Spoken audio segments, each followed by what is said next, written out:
tersinggung ditanya persoalan penggunaan dana desa. Kerabat kades di beberapa wilayah di tanah air nekat menganiaya warga.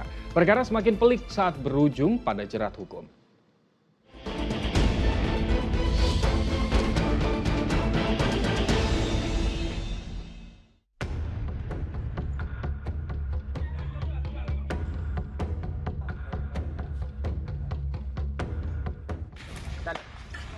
Api melalap rumah kepala desa Gunung Agung di Kecamatan Terusan Nunyai, Lampung Tengah, Lampung. Bangunan beserta 3 mobil dan 2 sepeda motor ludes terbakar. Buntut massa mengamuk atas penikaman yang menewaskan seorang warga oleh seorang kerabat kades.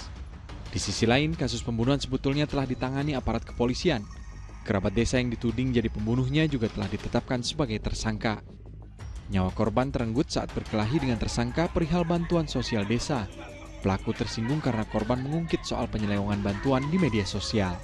Untuk tersangka pembunuhan, itu sudah 1 orang kita amankan, saat ini masih dalam proses pemeriksaan. Alhamdulillah saksi-saksi sudah kita himpun dan barang bukti juga sudah kita kumpulkan. Polisi telah menetapkan 3 tersangka yang diduga terlibat dalam pembakaran rumah kepala desa.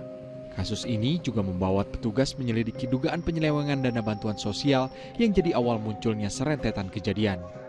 Pada perkembangan penyelidikan, petugas menemukan tempat penimbunan BBM bersubsidi di lokasi kejadian. Aparat juga menyita toren kosong, belasan jeriken berisi BBM subsidi, serta kendaraan roda 4 yang telah dimodifikasi tangki BBM-nya. Seluruh alat diduga digunakan dalam upaya penimbunan BBM bersubsidi. Belum ada penetapan tersangka, polisi masih memeriksa kepala desa dan sejumlah saksi. Kami dapati bahwasanya terdapat indikasi penyalahgunaan pengangkutan dan atau peniagaan bahan bakar minyak subsidi dan pendistribusiannya diberikan penugasan oleh pemerintah. Penganiayaan oleh kerabat kepala desa juga terjadi di Kabupaten Bogor, Jawa Barat awal Mei lalu. Putra kepala desa Kelapa Nunggal marah dan menganiaya seorang warga. Korban alami luka memar di kepala. Pelaku membantah dugaan yang menyebut tindak penganiayaan itu karena ia tak terima sang ayah dikritik terkait pengelolaan dana desa. Menurutnya aksi kekerasan dilakukan karena adiknya dicekoki minuman keras oleh korban. Meski polisi sempat menahan pelaku, kasus berakhir dengan restoratif justice setelah kedua pihak sepakat berdamai. Permohonan restoratif justice yang diajukan sesuai aturan atau perpol yang ada. Jadi memang pengajuan permohonannya sudah diajukan oleh keluarga pelapor ya waktu itu. Nah sampai saat ini belum dapat disposisi, nanti kalau memang sudah ada disposisinya baru akan kami tindak lanjuti sesuai aturan yang ada. Tindakan semena-mena kerabat pejabat bisa dipicu sejumlah faktor, seperti penyalahgunaan relasi sosial dengan sang pejabat yang jadi sumber kekuasaan dan menganggap orang lain sebagai objek lemah. Ketika orang menjabat itu merasa ya punya kekuasaan, bahkan punya kewenangan tertentu.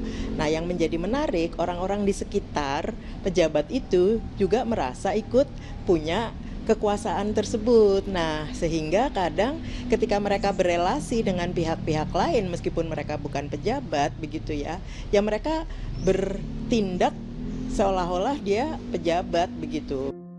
Penguatan kapasitas penguasa termasuk edukasi keluarga dan kerabat jadi hal penting sebagai upaya meminimalisasi penyalahgunaan relasi sosial dan tindakan semena-mena. Jadi sebelum dia jadi pejabat, itu kan sebelum dilantik dia udah terpilih, nah seharusnya dilakukan apa yang disebut sebagai penguatan kapasitas dari para calon pejabat tersebut, termasuk dalam hal ini adalah keluarganya, dudonnya gitu ya, dalam pengertian mereka disiapkan sebelum menjadi pejabat itu, bukan hanya dalam konteks kompetensinya, kapabilitasnya, tapi juga sikap mentalnya. Ya, menjadi pejabat tak hanya semata soal menjalankan tugas. Mental yang baik dan intelektual yang memadai tak cukup bila tak melibatkan anggota keluarga dan kerabat, terutama dalam mengasah kemampuan bersosialisasi guna mencegah kasus serupa terjadi. Tim Liputan melaporkan.